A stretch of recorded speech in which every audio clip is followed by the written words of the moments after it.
I guess congratulations. You know you've won a prize. I know, isn't it great? So unexpected, and we don't feel worthy of it. But it's really nice. It's nice to be recognised. We always say with this one, I love the idea of what they do because over the years, as you said, it's a great level of music for anyone, whatever situation, but especially for these kids who just have this. It's amazing, and I think it's a really, it's a brilliant way to use the music industry and use people in bands and musicians to kind of shine a light on this incredible charity that does like such amazing work. And to put some focus on music therapy and the things that it can do for people, on a one-on-one level or on a group, and the effect that it can have on people's lives and, therapeutically bring them out of themselves. It is amazing, and it's very, very humbling.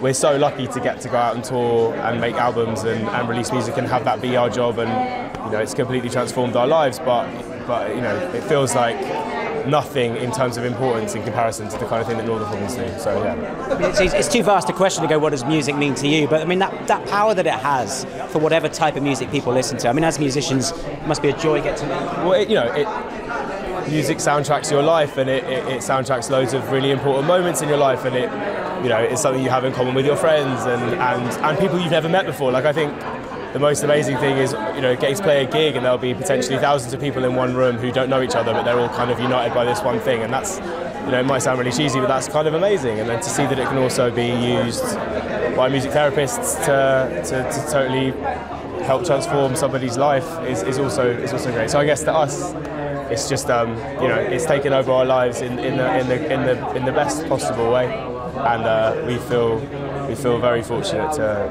be able to do something that we love, like, most of the time.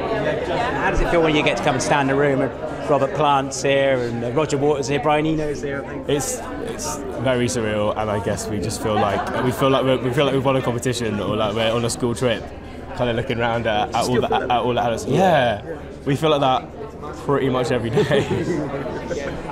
Do you ever go tapping up Brian Eno and go, you want to come and help out on the new stuff? Yeah. We haven't thought about that, but maybe, Sowing the seed. You have any drinks today? You up for it? Yeah, get me drunk, send me in, I'll be like, Eno, come talk to us. We'll get him down. You think that Bowie guy, eat nothing. Yeah. Eno he probably sits at home thinking, how am I going to get Bastille? That's what they're all thinking out there. If he comes along, I'll put you in touch. He will definitely be like, who? Yeah. The new stuff you say you're working on, I read that you're saying it's less political, you're sort of trying to make stuff heartfelt. Is that true, that headline that I googled frantically? Nice one for doing a little bit of research. I guess our last album, it wasn't so much political as just a response to the big changes in the world, and I think we were just trying to articulate in a kind of very human way how confusing it is, and how there's just trying to figure out how to react to it, like anybody and everybody does. I think with this record it's still set in that world, but it's more of a concept album. It's like set over a 12-hour period of time, and it's about using escapism and to sort of get through it for a night, and like, I guess putting your daily life and your troubles aside for the evening, and getting lost in the night, be that good or bad or whatever. But that was the sort of idea for the album, and it's been a lot of fun to make. But yeah, I guess there's still elements of reality and how fucking mental it is watching the news any given day in there. Like, if anything, since we had our last record, the world seems like an even more confusing and chaotic place. But we wanted to make something that was a little bit less overtly panicky, I think. On the inevitable positive note, the football, watching it, thinking about it, what do you reckon? Constantly. Isn't it great to have... Sorry, I just cut you off. But it's so nice to have... I feel like in the UK at the moment, like particularly the other night when we're when the match was happening, when we won, like, there is this thing that is kind of uniting everybody. That and the heat seem to be like the two things. In any context where there's small talk, you've got two things down, like two things are sorted.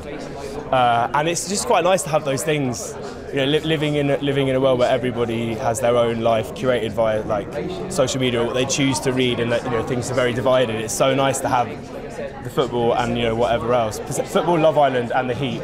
It seems to be the three things that pretty much everybody or someone that's very close to everybody is affected by it or knows about, and you know, there's something really nice and really unifying about that. And our hopes? Football's coming home, right? Yeah, I've heard. In fact, I need to get home because I think football's going to be there soon.